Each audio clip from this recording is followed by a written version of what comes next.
Hello, my little babies. Hi. So we're going to go ahead and I'm going to make this video about this week's lesson, which is one-step equations, but we're creating the equations now. So last week we did one-step equations where I gave you a variable and something was happening to it, and then you had to solve the mystery and find out what that variable equaled. In this case, we are creating the equations. And so when I am tackling these, when I tackle word problems, sometimes it can be a little bit overwhelming, but I'm going to show you some of the things that I do to help create these equations. Now, keep in mind when you're creating these, we are only doing one operation. So I don't want you to think that you have to use more than one in a scenario. You're only using add, subtract, multiply, or divide, just one of them. Okay. So another thing to keep in mind is they're always going to have an equal sign. So when I'm creating this equation, so this is about Gianna. Gianna was 27 years old 9 years ago. So it wants to know, well, how old is she now? All right, so this is how I begin, right? So I begin with an equal sign. I know I need an equal sign. I'm well aware that I need just an equal sign. And then we have like four operations here to choose from, okay? So we can choose add, subtract, multiply, or divide. We know we're doing one of them. And then the next piece we need is a variable. So we need to, what are we trying to figure out? Okay? So what I try to do is you can put the variable on either side of the equation. But I just start with that. So what am I trying to find? I'm trying to find Gianna's age. I need to know how old she is. So I'm going to use the letter A to represent age. That's what I don't know. Okay, I do not know how old she is. All right. So it says she was 27 years old 9 years ago. So I know that I'm dealing with this number 27. And I know I'm dealing with this number 9. So if this is your first time doing this, you can honestly, like, one of them's going on this side of the equal sign and one of them's going on the other. So sometimes you can play to see, if you're going to get your answer. But I know that she was 27 years old 9 years ago. So in order to find her age, I need to know 20 or I need to take her age of 27 years. Okay, so I need to find her age of 27 years, and then I need to add 9 to it. Okay, so this is what's going to give me the total age.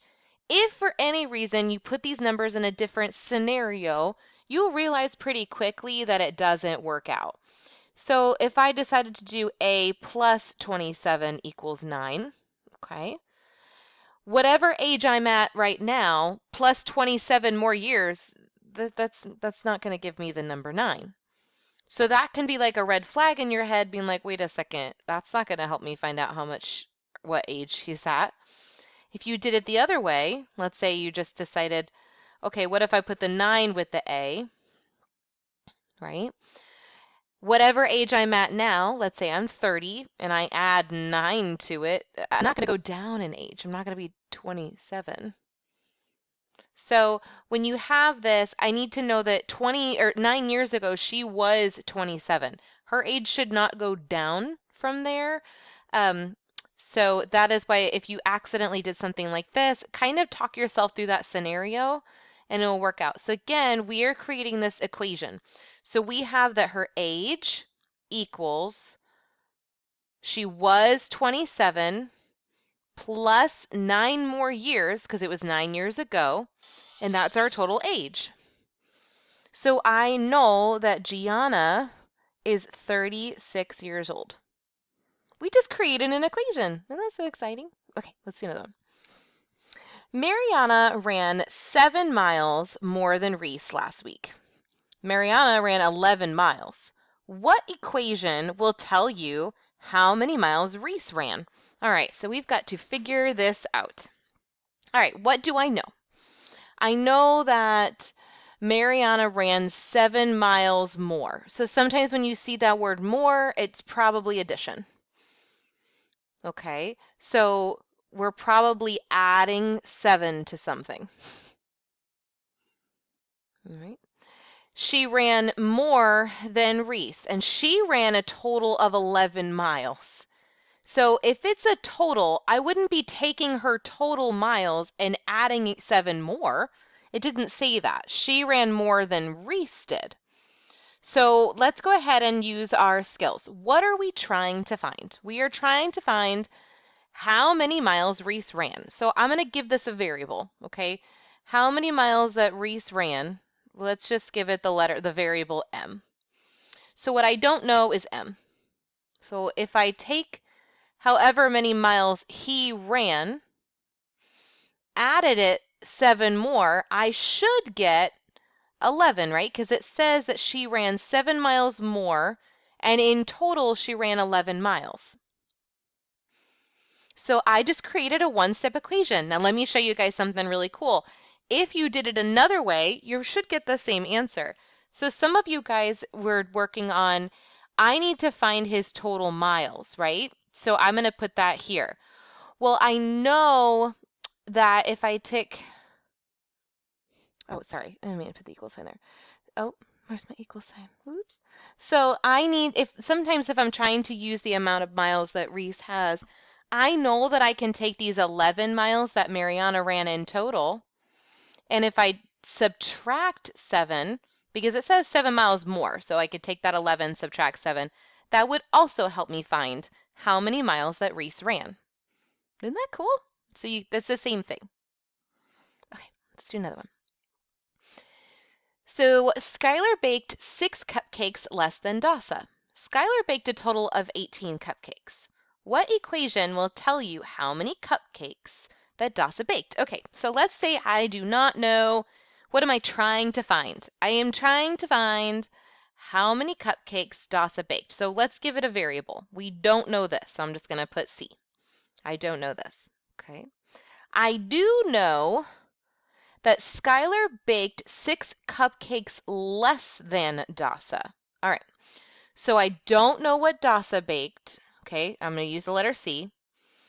I know that if it's 6 cupcakes less than that, I should end up with the number 18. So we have Skylar baked 6 cupcakes less than Dasa, and we know that Skylar baked in a total of 18 cupcakes. So if I don't know how many cupcakes Dasa made, so I gave it a variable.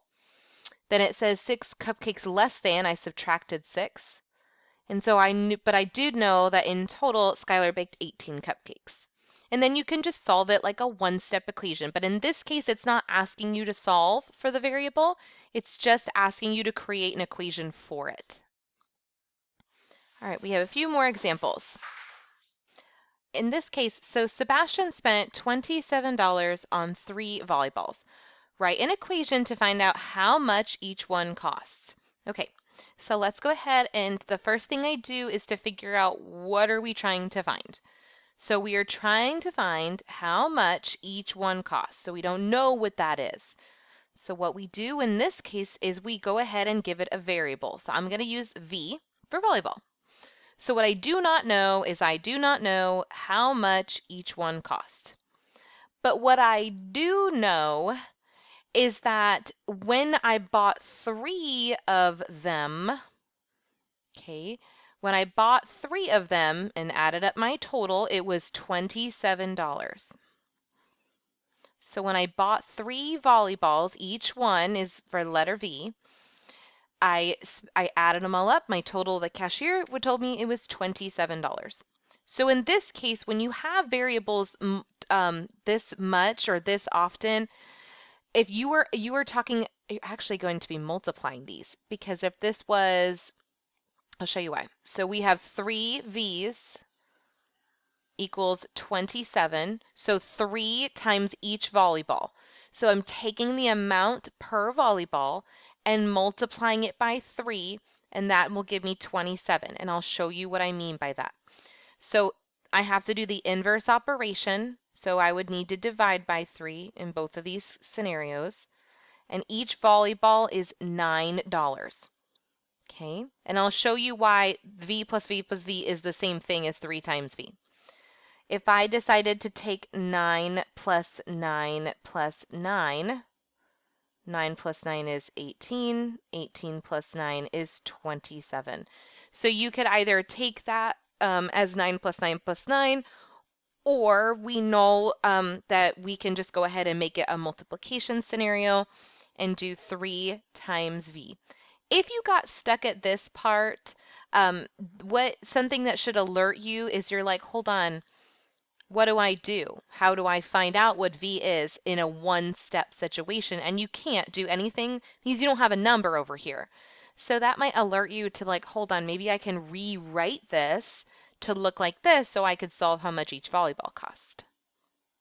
All right, 2 more. Zachary and 3 of his friends went out to eat. They decided to split the bill evenly. If each person paid $13, what equation will tell you the total amount of the bill? All right, so first let's go ahead and picture this. Sometimes we just need pictures.